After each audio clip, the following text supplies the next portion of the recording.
మన గ్రామ దేవతల గురించి మనం ఏదో టైంలో వినే ఉంటాం. వారి పుట్టుకపై ఉన్న కథలను ఎరిగే ఉంటాం. కానీ సలార్ సినిమాలోని కాటేరమ్మ గురించి నెట్టింట కాస్త వెతుకులాట ఎక్కువైంది. ఈ అమ్మ కథేంటి, ఎలా పుట్టింది, ఈమె కూడా గ్రామదేవతేనా అనే వాకబ్బు పీక్స్లో ఉంది. ప్రశాంత్ నీల్ డైరెక్షన్లో ప్రభాస్ చేసిన మోస్ట్ అవైటెడ్ మూవీనే సలార్.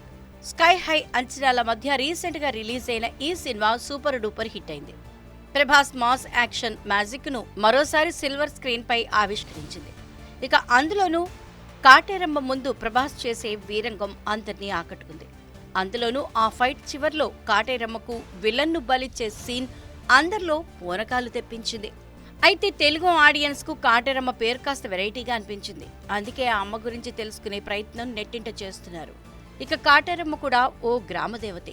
కర్ణాటక ప్రజలు కాటేరమ్మగా, తమిళనాడులోని కొన్ని ప్రాంతాలు కాటేరి అమ్మన్గా కొలుస్తుంటారు. అయితే స్థానికంగా ఉన్న కథల ప్రకారం కాటేరమ్మ పార్వతీమాత ఉగ్రరూపం.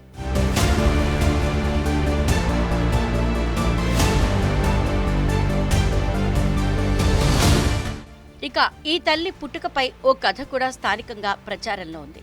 అదేంటంటే, కైలాసంలో పరమశివుడు నిద్రపోయే సమయంలో పార్వతీదేవి ఎక్కడికో వెళ్తూ ఉండేదట.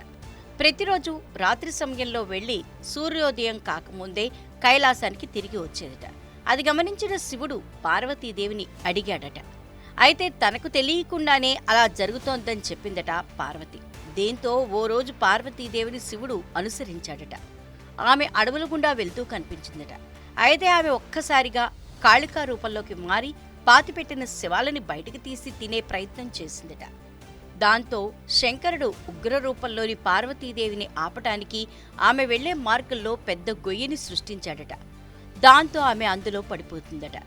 దాంతో ఆమె తేరుకుని చేసిన దానికి పశ్చాత్తాపం పడుతుందట. ఆ తర్వాత ఆ ఉగ్రరూపాన్ని వదిలి పార్వతీదేవిగా శివుడి వెంట వెళ్ళిపోతుందట. ఆమె వదిలిన ఆ ఉగ్రరూపమే కాటేరమ్మ దేవత అని చెప్తుంటారు కన్నడ ప్రజలు.